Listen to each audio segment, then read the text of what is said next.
Morning all. All right, so we got 4 games tonight in the NHL, and tomorrow, of course, is a really busy day. But there's some interesting ones here, and they're kind of spread throughout, so let's go ahead and jump into it. First off, we got 2 games starting at 4 o'clock Pacific, 7 o'clock Eastern. Pittsburgh and Toronto will start at that time. This game in Toronto, and for Pittsburgh and Toronto, they're going to get to know each other really pretty well this month. They meet 2 more times in November, November 15th and November 26th.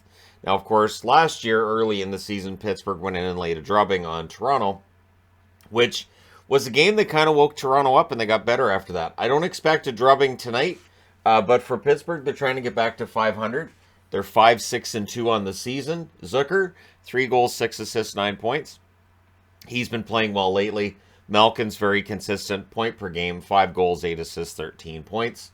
On the Toronto side, they're 7-4-3, and it feels like they're getting it back together. Even though they lost their last game against Vegas, it still feels like they're trending in the right direction. Marner, 3 goals, 13 assists, 16 points. All he does is produce points. Morgan Riley has 10 assists, so he doesn't have a goal yet, but 10 assists is pretty good for a defenseman this early in the season. So we'll see who wins that one. I kind of like Pittsburgh in it, but I think I'm probably just seeing it through the lens of how last season's games went. And honestly, Toronto, as I said, played well against pretty good opponents over their last 3 games. So this is one they should win. 7 p.m. Eastern, 4 p.m. Pacific start as well between Tampa Bay and the Washington Capitals. I'm wearing caps because why not? Tampa Bay 7-5-1 on the season. Braden Point, 6 goals, 9 assists, 15 points. It feels like he quietly produces points at a very strong rate. We don't talk a lot about Point. Nick Paul, 4 goals, 4 assists. Has been very solid for them as well. The Washington Capitals are 6-7-2 on the season following that loss against Pittsburgh, so they're looking to get back to NHL 500 as well. Johansson with 4 goals and 3 assists for 7 points thus far. Mantha, 4 goals, 2 assists for 6 points thus far. Depth scoring is important. Of course, Ovechkin scoring at a pretty good rate. We'll see how things go. This is the first of 3 meetings. They'll meet again November 13th as well as March 30th. So, yeah, we'll see how that one goes tonight. 8:30 Eastern, 5:30 Pacific start between the San Jose Sharks and the Dallas Stars. This is the first of 3 meetings. They'll meet again December 31st as well as January 18th. For San Jose, they're 3-9-3 on the season. Timo Meier, 6 goals, 6 assists for 12 points. Erik Karlsson, 10 goals, 11 assists, 21 points.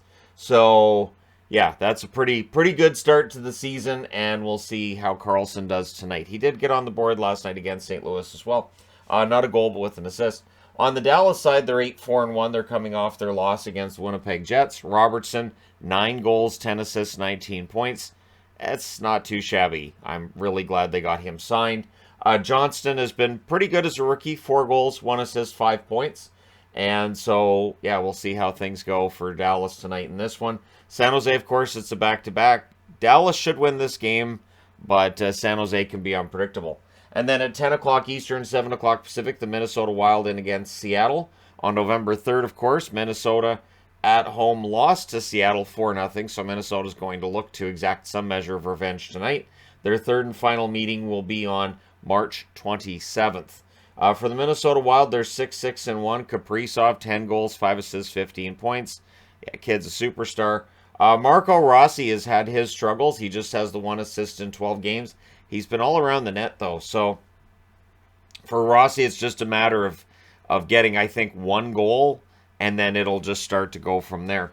On the Seattle side, they're 8-4-2 on the season. Burakovsky, 4 goals, 9 assists, 13 points. Very strong start to the season for him. Shane Wright has played 7 games, has 1 assist. Keep in mind that that 9-game mark, he still hasn't reached it.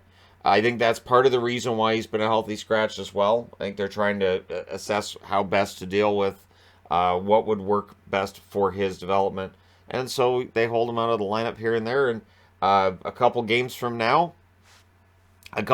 he's played from now, then they'll have to decide if they want to burn the first year of his contract or if they want to send him down. So we'll see what happens. Let me know your winners in the comment section below as always. Don't forget to hit like and subscribe if you're browsing your way through. You just happened upon this video.